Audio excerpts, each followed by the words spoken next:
of course. I'm all there.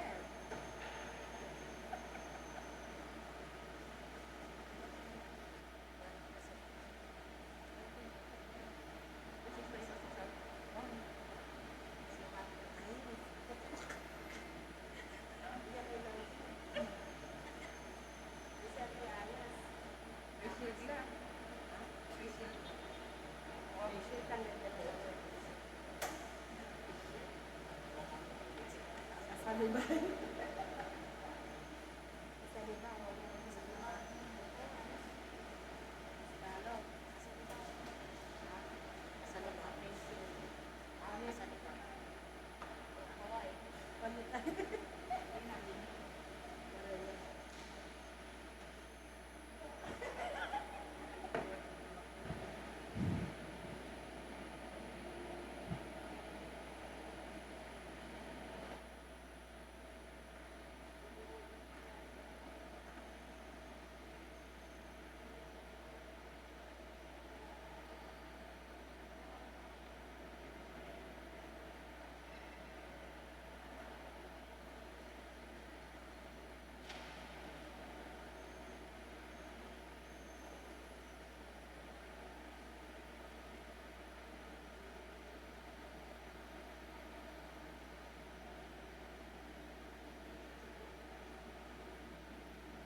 Please kneel. Novena prayers for the faithful departed. Jesus, through your blood on the cross, let our response be, have mercy on the souls of the faithful departed. Have mercy on the souls of the faithful departed. Jesus, through the blow you receive on your sacred face. Have mercy on the souls of the faithful departed. Jesus, through the cruel scourging you endured. Have mercy on the souls of the faithful departed. Jesus, through the crown of thorns that pierced your head. Have mercy on the souls of the faithful departed. Jesus, through your carrying of the cross. Have mercy on the souls of the faithful departed. Jesus, through your face covered with blood, which allowed you to be imprinted on the veil of Veronica. Have mercy on the souls of the faithful departed. Jesus, through your garments which were cruelly removed from your wounded body. Have mercy on the souls of the faithful departed. Jesus, through your holy body nailed on the cross. Have mercy on the souls of the faithful departed. Jesus, through your side pierced with a lance from which flowed blood and water. Have mercy on the souls of the faithful departed. From all evil, let our response be, O Lord, deliver them. O Lord, deliver them. From your wrath. O Lord, deliver them. From the rigor of your justice. O Lord, deliver them. From the power of the devil. O Lord, deliver them. From the goading worm of conscience. O Lord, deliver them. From long enduring sorrow. O Lord, deliver them. From eternal flames. O Lord, deliver them. From horrible darkness. O Lord, deliver them. From dreadful weeping and wailing. O Lord, deliver them. Through your most cruel death. O Lord, deliver them. Through your most holy wounds. O Lord, deliver them. Through your holy resurrection. O Lord, deliver them. through the coming of the Holy Spirit, O Lord, deliver them. in the day of judgment. O Lord, deliver them. You have the keys of heaven. Let our response be, we beseech you, hear us, O Lord. We beseech you, hear us, O Lord. You would be pleased to deliver the souls of our relatives and friends from the pains of hell.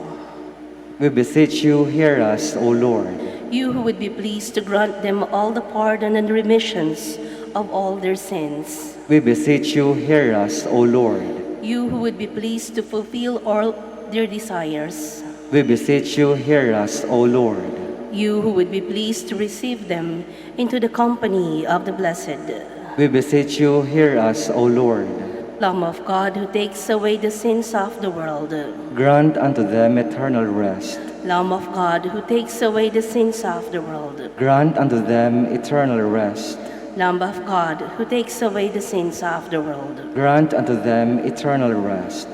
Merciful Father, hear our prayers and console us as we renew our faith in your Son, whom you raised from the dead. Strengthen our hope that our dear departed will share in Christ's resurrection, who lives and reigns with you and the Holy Spirit, one God, forever and ever. Amen.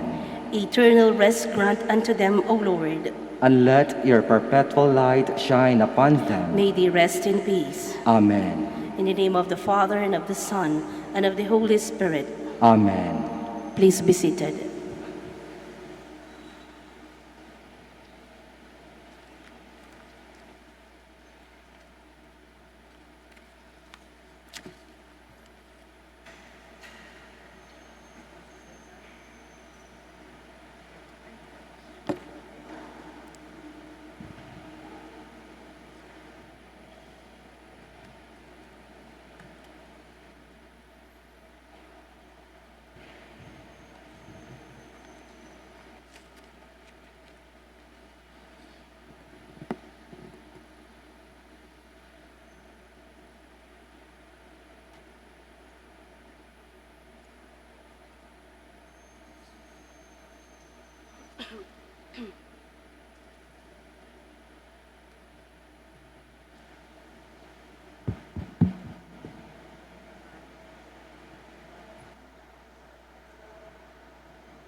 Please stand.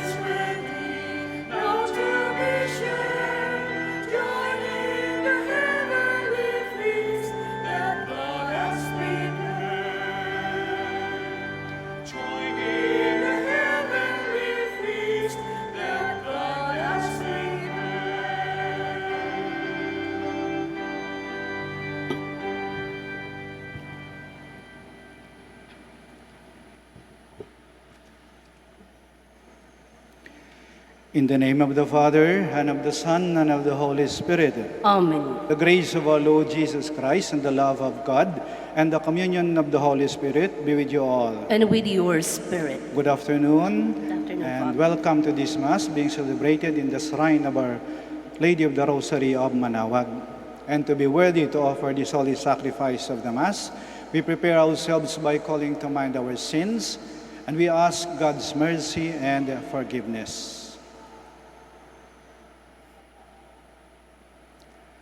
In all humility, altogether we say, I confess to Almighty God and to you, my brothers and sisters, that I have greatly sinned in my thoughts and in my words, in what I have done and in what I have failed to do. Through my fault, through my most grievous fault. Therefore I ask Blessed Mary, ever Virgin, all the angels and saints, and you, my brothers and sisters, to pray for me to the Lord our God. May Almighty God have mercy on us, forgive us our sins, and bring us to everlasting life. Amen.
Let us pray. Almighty ever-living God, increase our faith, hope, and charity, and make us love what you command, so that we may merit what you promise. Through our Lord Jesus Christ, your Son, who lives and reigns with you, in the unity of the Holy Spirit, one God, forever and ever. Amen. Please be seated. Love and obedience to the Lord require that the people of Israel show charity and compassion toward others, especially the weak, the alien, and the captives. A reading from the book of Exodus.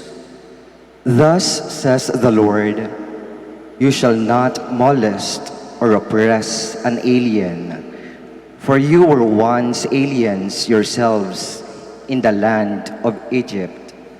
You shall not wrong any widow or orphan. If ever you wrong them and they cry out to me, I will surely hear their cry. My wrath will flare up, and I will kill you with a sword. Then your own wives will be widows, and your children orphans.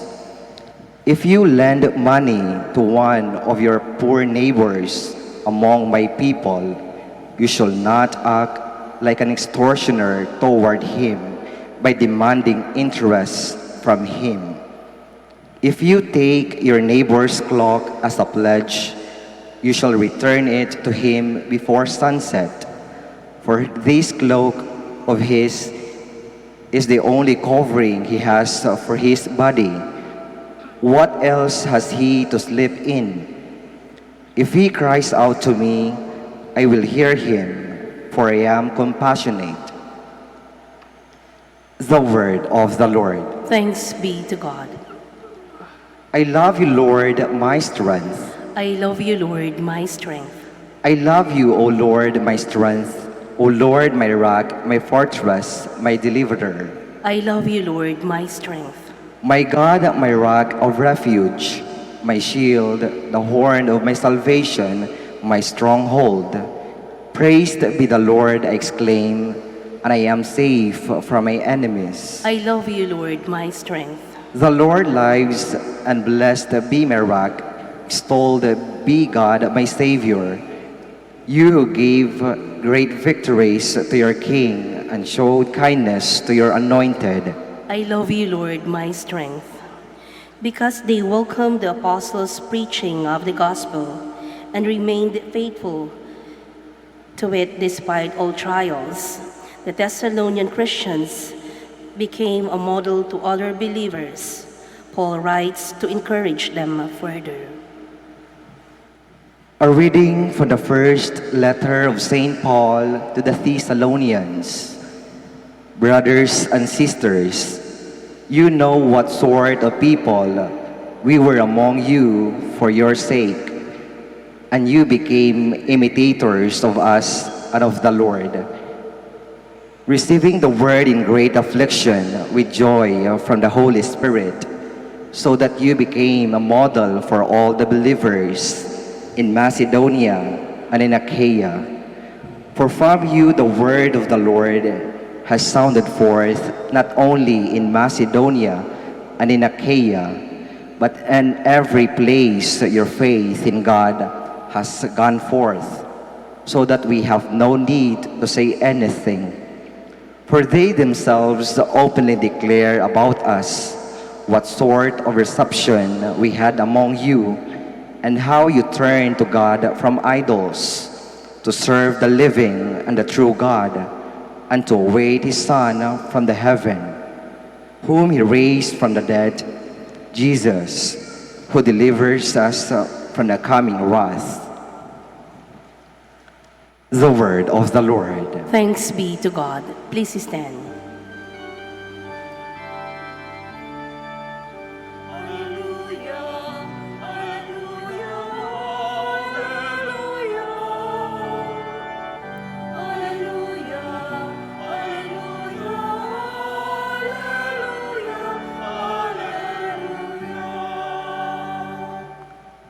Whoever loves me will keep my word, says the Lord, and my Father will love him, and we will come to him.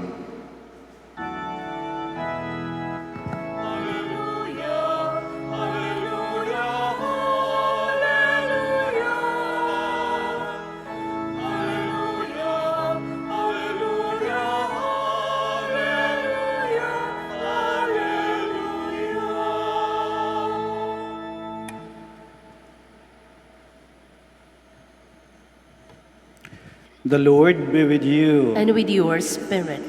A reading from the Holy Gospel according to Matthew. Glory to you, O Lord.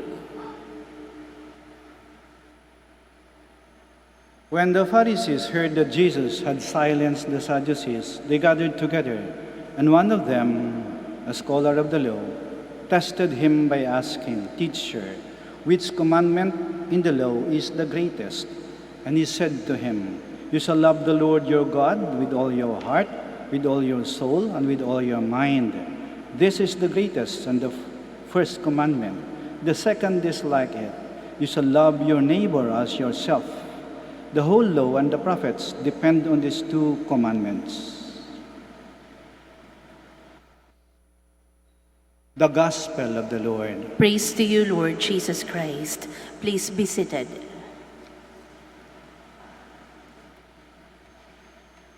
Pag-ibig sa Diyos at pag-ibig sa kapwa. Ito ang pinakamahalagang utos ng ating Panginoon. Ito ang pundasyon, ang haligi ng ating pananampalatayang Kristiyano. Pag-ibig sa Diyos at pag-ibig sa kapwa. Dalawang utos pero pinag-isa, pinagsama. Parang isa na nga sila eh. Hindi pwedeng magkahiwalay. Parang puno yan eh. yung pag-ibig sa Diyos, yan ang ugat ng pag-ibig sa kapwa. At ang pag-ibig sa kapwa, yan ang bunga ng pag-ibig sa Diyos. Magkasama lagi. Kahit dalawa, hindi maaring paghiwalayin. May mga bagay na dalawa pero hindi pwedeng paghiwalayin, parang isa na lang. Halimbawa, yung paghinga. Dalawa yon, hinga palabas, hinga paloob. Hindi pwedeng paghiwalayin. Subukan nyo. Huminga kayo, puro paloob. Subukan nyo. Huwag nyo gagawin, puputok yung butsin ninyo. O yung paglakad, dalawang bagay yon. Hakbang sa kanan, hakbang sa kaliwa. Hakbang sa kanan, hakbang sa kaliwa. Magkasama sila.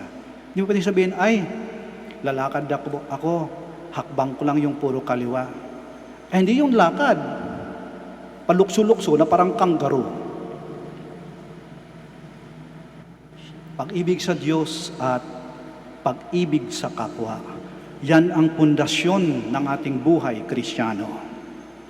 Siguro naalaala nyo, nung bata pa kayo, maaring naranasan nyo to, o maaring nakita nyo, yung anak, maliit na bata, naglalambing sa kanyang nanay. Sabi niya, Mami, mahal mo ba ako? Sabi ng nanay, oo naman anak, gaano mo ako kamahal? Gaano kalaki ang pagmamahal mo sa akin? Napakalaki ng pagmamahal ko sa iyo, anak. Gaano kalaki na ganito? Mas malaki. Ganito? Mas malaki. Ganito? Sabi ng nanay, ganito. Sabay yakap sa kanyang anak. At pag tinanong natin ng Panginoon, Panginoon, gaano mo ako kamahal? Sabi ni Jesus, ganito. At natili siyang nakadipa kasi nakapako siya sa krus dahil sa pagmamahal. Yan ang pag-ibig ng Diyos sa atin. Napakadakila. Hindi maaring sukatin. Walang hangganan. Napakadakila. Mahirap tularan. Mahirap suklian. Pero ganun pa man, iniutos niya sa atin, mahalin mo ang Diyos at mahalin mo ang iyong kapwa. Hindi mahirap mahalin ng Diyos. Kasi ang Diyos, napakabait eh. Sa langit lang siya. Hindi siya nakikialam sa atin. Pinagmamasdan lang tayo. Hindi siya gumagawa ng masama sa atin. Hindi siya nananakit. Pero ang aking kapwa, ay Diyos ko, Father, ang hirap mahalin ng kapwa ko. Makita ko lang pagmumukhay, kumukulo ng dugo ko eh. Marinig ko pa lang yung boses niya, papanting na yung tenga ko eh. Marinig ko binabanggit yung pangalan niya, tumataas yung presyon ko eh. Ay naku Father, paano ko mahalin yan? Kung alam mo yung ugali niyan. Kung alam mo nung pinanggawa niyan sa akin, tapos mamahalin ko? Kaya nga inutos eh. Mahirap. Kaya inutos kasi kung madali yan, hindi na yan iutos sa atin. Kaya paulit-ulit na sinasabi ng Panginoon sa Ebanghelyo, mahalin mo iyong kapwa, love your neighbor, and love your enemies. Mahalin mo iyong kapwa. Lahat. Lahat, walang pinipili. Walang pinipili. Lahat mahalin mo. Kahit yung mga mahirap mahalin. Kahit yung mga hindi marunong magmahal. Kahit yung mga hindi sinusuklian yung pagmamahal mo. Pagmahal ka. Lahat walang pinipili. Kahit anong katayuan sa buhay. Lalong-lalo na ang mga nangangailangan. Ang mga mahihirap. Ang mga salat sa buhay. Pagmahal ka. Kahit sino. Kahit anong kanilang kulay. Kahit anong kanilang ugali. Kahit ano ang kanilang kasarian. Kahit ano ang kanilang kasarian. Itong mga nagdaang araw, maraming nagbigla dahil sa pahayag ni Pope Francis na akala ng iba, pinapaboran na niya ang same-sex union. Hindi po. Hindi po. Hindi po.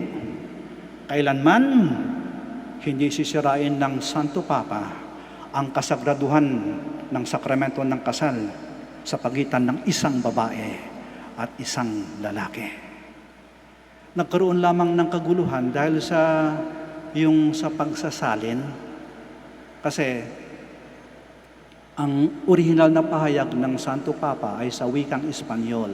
Nang sinalin sa Ingles, nagkaroon ng kaunting kalituhan at misinterpretasyon. May kopya po ako ng orihinal na pahayag ni Pope Francis. Ito'y galing sa wikang Espanyol, pero ito ay isang faithful na translation na ginawa ng isang pare. Ito'y bahagi lamang. Pero ito nagsasaad ng tunay nilalaman ng pag-isip ng Santo Papa. Allow me to read. Homosexual people have the right to be in a family. They are children of God. They have the right to a family. No one can be thrown out of the family or make life miserable for that. What we have to do is a law of civil coexistence. They have a right to be legally protected. Yung ginamit niyang salita sa Espanyol, convivencia civil. Civil coexistence. Hindi po same-sex union. The civil coexistence law that the Pope refers to is to protect homosexual people from maltreatment and social rejection in their own family circles. Again, the Pope is not promoting same-sex union, but telling about legal protection for homosexuals. Ba't ito nasabi ng Panginoon? Kasi sa ibang bansa, maring sa Europa, sana wag sa atin yung sinasabi niyang homosexual people, yung kapatid natin, kapwa natin na iba ang sexual orientation or inclination, sila ay tinatakwil ng kanilang mga pamilya, pinapalayas sa bahay, ikinahiya, minamaltrato, at sinasaktan. Kaya gusto ng Santo Papa, proteksyonan naman niyo sila. Nakikusap sa mga mababatas na mabansa, gumawa kayo ng batas para pangalagaan sila. Nakita niyo yung puso ng Santo Papa. Kasi sabi niya, sila yung mga anak din ng Diyos. Tao rin sila. May karapatan sila. Hindi sila masamang tao. Hindi sila makaaway. Iba lang sila. Iba lang sila. Iba ang kanilang pananaw. Iba ang kanilang naramdaman. Iba ang kanilang behavior. Paring iba ang kanilang gusto. Pero hindi sila kaaway. Hindi sila masamang tao. Iba lang sila. At kahit tayo magkaiba, may pagkakapareho rin. Tulad natin, sila ay maring nagkakamali, nakakasala, nakakalimot, nakakagawa ng mali. Tulad rin natin. At tulad din natin, sila rin ay nagsisikap na maging mabuting mga tao at gumawa ng mabuti. Sila din ay nagdadasal. Sila din ay pumapasok ng simbahan. At sila rin ay gustong maging bahagi ng kaharian ng Diyos. Hindi sila kaaway, hindi sila masama. Iba lang sila. Kaya ibigay natin ang ating respeto sa kanila. Ang isang pinakamalinaw na pagpapakita ng ating pagmamahal sa ating kapwa ay ang pagbigay ng respeto sa kanila. Yun yung pinakamalinaw na pagpapakita ng pagmamahal sa kapwa, respeto. Ang ating pagmamahal sa Diyos ay dapat magbigay sa atin ng sapat na lakas upang mahalin ang ating kapwa. lalong-lalo na ang mga mahirap mahalin, ang mga hindi marunong magmahal, ang hindi marunong sumukli sa ating pagmamahal sa kanila, at ang mga iba sa atin. Hilingin natin sa ating Panginoon at sa ating mahal na Ina. Panginoon, mahal na Ina, turuan mo po akong magmahal. Tunay na magmahal. Sana'y maramdaman ko yung pagmamahal ninyo. Nang sa ganon, yung pagmamahal na binigay niyo sa akin, Panginoon at mahal na Ina, ay siya ring ibibigay ko sa aking kapwa.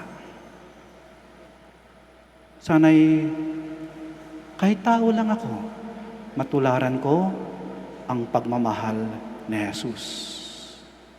At paano ang pagmamahal ni Jesus?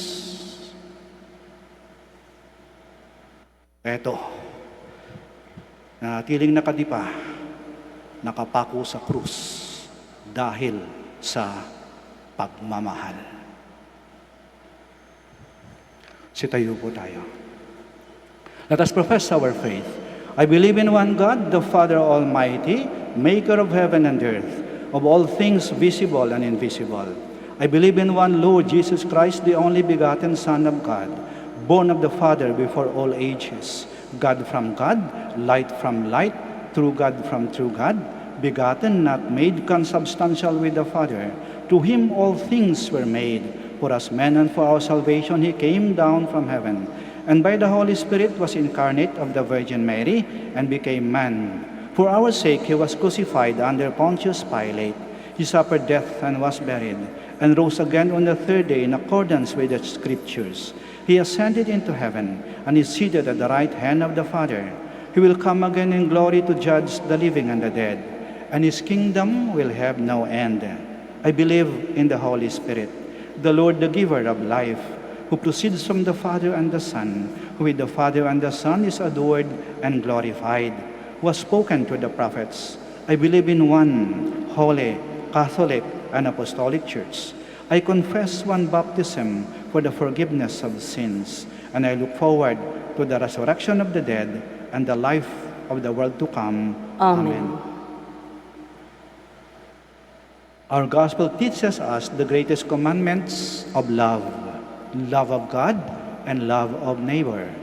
Let us pray to the Heavenly Father that we may love Him with all our heart, soul, and mind, and love our neighbor as ourselves. With confidence we pray. Our response is, Father of love, hear our prayer. Father of love, hear our prayer. The church leaders may become instrument of hope for all people as they zealously and faithfully live out the gospel value of mercy and compassion in the world embattled with selfishness and the absence of love. We pray. Father of love, hear our prayer. That our government officials, particularly those working in the police and judicial system, may consider prisons and jails as sites for rehabilitation and restoration of broken relationships rather than places of punishment and violence. We pray. Father of love, hear our prayer. That as we celebrate Prison Awareness Sunday, we may give hope to the prisoners and attend to their needs of providing them nutritive food and sufficient and efficient medication. We pray.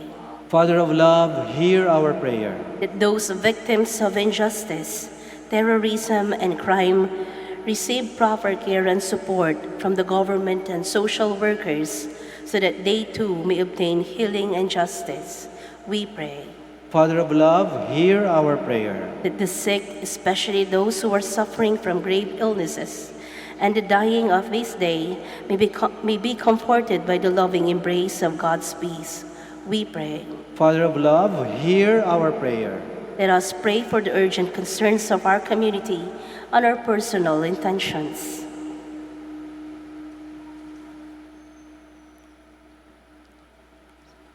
We pray. Father of love, hear our prayer. Loving Father, fill us with your spirit of love so that we may be able to give witness to our faith and fulfill your law of love. We ask this through Christ our Lord. Amen. Please be seated.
Please stand.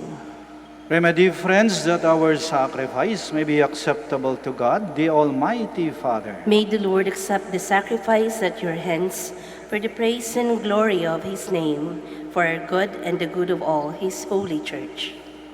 Look, we pray, O Lord, on the offerings we make to your majesty, that whatever is done by us in your service may be directed above all to your glory, through Christ our Lord. Amen. The Lord be with you. And with your spirit, Lift up your hearts. we lift them up to the Lord. Let us give thanks to the Lord our God. It is right and just. It is truly right and just, our duty and our salvation, always and everywhere to give you thanks, Lord, Holy Father, Almighty and eternal God.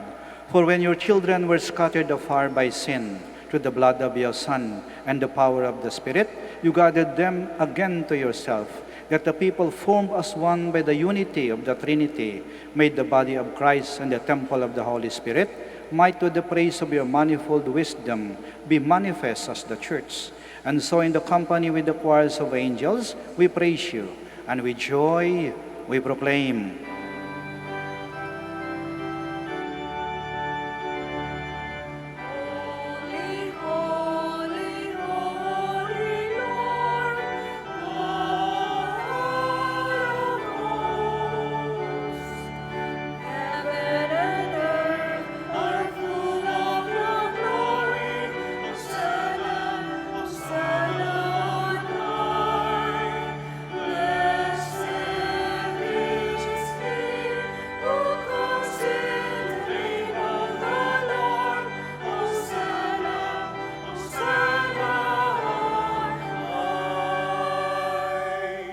Please kneel. You are indeed holy, O Lord, the fount of all holiness. Make holy, therefore, these gifts, we pray, by sending down your Spirit upon them like the dewfall, so that they may become for us the body and blood of our Lord Jesus Christ.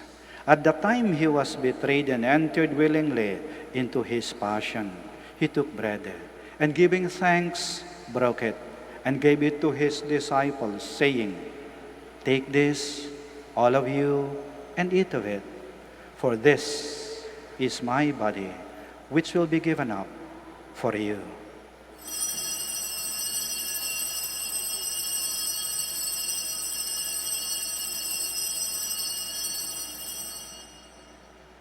In a similar way, when supper was ended, he took the chalice, and once more giving thanks, he gave it to his disciples, saying, "Take this, all of you, and drink from it. For this is the chalice of my blood, the blood of the new and eternal covenant, which will be poured out for you and for many for the forgiveness of sins. Do this in memory of me."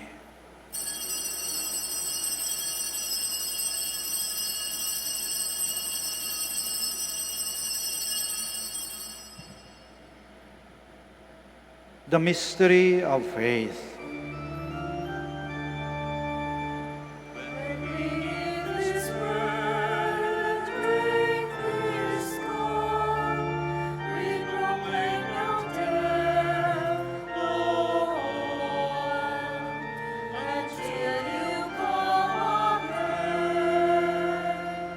Therefore, as we celebrate the memorial of his death and resurrection, we offer you, Lord, the bread of life and the chalice of salvation, giving thanks that you beheld us worthy to be in your presence and minister to you. Humbly we pray that partaking of the body and blood of Christ, we may be gathered into one by the Holy Spirit. Remember, Lord, your church spread throughout the world and bring her to the fullness of charity, together with Francis, our Pope, Socrates, our Archbishop, Fidelis, his auxiliary bishop, and all the clergy. Remember also our brothers and sisters who have fallen asleep in the hope of the resurrection, and all who have died in your mercy. Welcome them into the light of your face.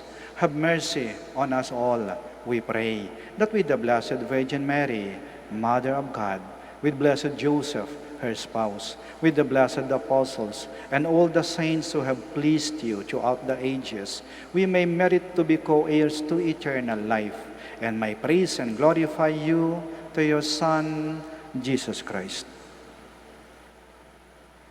Through him, and with him, and in him, O God, Almighty Father, in the unity of the Holy Spirit, all glory and honor is yours, forever and ever.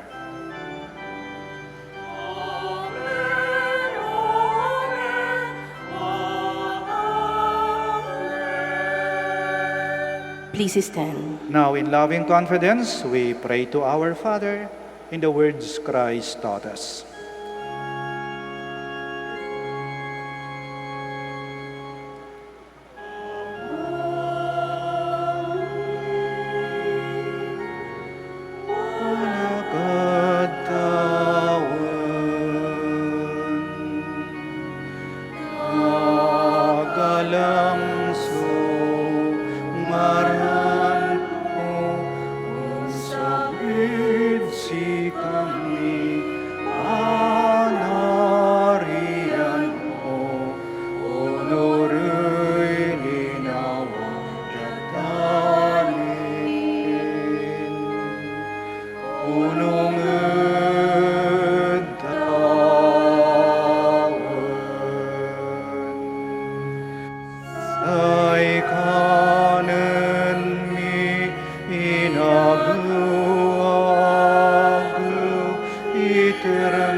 Deliver us, Lord, we pray, from every evil. Graciously grant peace in our days, that by the help of your mercy, we may be always free from sin and safe from all distress, as we await the blessed hope and the coming of our Savior, Jesus Christ. For the kingdom, the power, and the glory are yours, now and forever. Lord Jesus Christ, who said to your apostles, "Peace I leave you, my peace I give you," do not look on our sins, but on the faith of your church, and graciously grant her peace and unity, in accordance with your will, who live and reign forever and ever. Amen. The peace of the Lord be with you always. And with your spirit. We offer each other the sign of peace. Peace be with you. Peace be with you. Peace be with you.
Please kneel.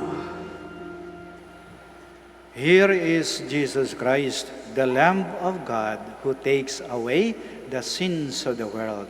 Blessed are those called to the supper of the Lamb. Lord, I am not worthy that you should enter under my roof, but only say the word, and my soul shall be healed.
Please stand.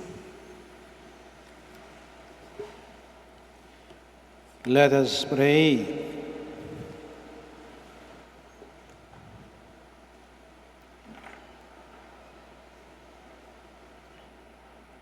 May your sacraments, O Lord, we pray, perfect in us what lies within them, that what we now celebrate in signs, we may one day possess in truth, through Christ our Lord. Amen. Please kneel and we'll pray the Oratio Imperata. Please join me. God our Father, we come to in our need to ask your protection against the COVID-19 that has claimed lives and has affected many. We pray for your grace, for the people tasked with studying the nature and cause of this virus and its disease, and of stemming the tide of its transmission. Guide the hands and minds of medical experts that they may minister to the sick with competence and compassion, and of those government and private agencies that must find cure and solution to this pandemic. We pray for those afflicted. May they be restored to health soon. Grant us the grace to work for the good of all and to help those in need. Grant this to our Lord Jesus Christ, your Son, who lives and reigns with you in the unity of the Holy Spirit, one God, forever and ever. Amen. Mary, help of all Christians. Pray for us. Saint Raphael the Archangel. Pray for us. San Roque. Pray for us. San Lorenzo Ruiz. Pray for us. San Pedro Calungsod. Pray for us. Please stand. Maraming salamat po sa inyong pagdalo sa banal na misa. Kayo pong narito sa loob ng simbahan at kayo pong nasa inyong mga tahanan. Maraming salamat po. The Lord be with you. And with your The spirit. Almighty God bless you, the Father, the Son, and the Holy Spirit. Amen. Our celebration of the Mass is ended. Go to love and to serve the Lord. Thanks be to God. We'll now have the prayer for the blessing of the sick. God, our Almighty Father, by your blessing, you give us strength and support in our frailty. Turn with kindness toward our sick brothers and sisters, free them from all illness, and restore them to good health. Through the intercession of Our Lady of the Rosary of Manaoag, we ask this through Christ our Lord. Amen. Yung may mga pabendisyonan po, maaari pong pakitaas ng mga pabendisyonan po ninyo. At wag na po kayong lumapit rito, kami na po ang lalapit sa inyo. Prayer for the blessing of religious articles in memory of the mysteries of the life, death, and resurrection of our Lord Jesus Christ, and to the honor and glory of the Blessed Virgin Mary, Mother of Christ and Mother of the Church, Our Lady of the Rosary of Manaoag. May these rosaries, candles, images, oils, scapulars, crucifix, and other articles of devotion be blessed and made holy. In the name of the Father, and of the Son, and of the Holy Spirit. Amen.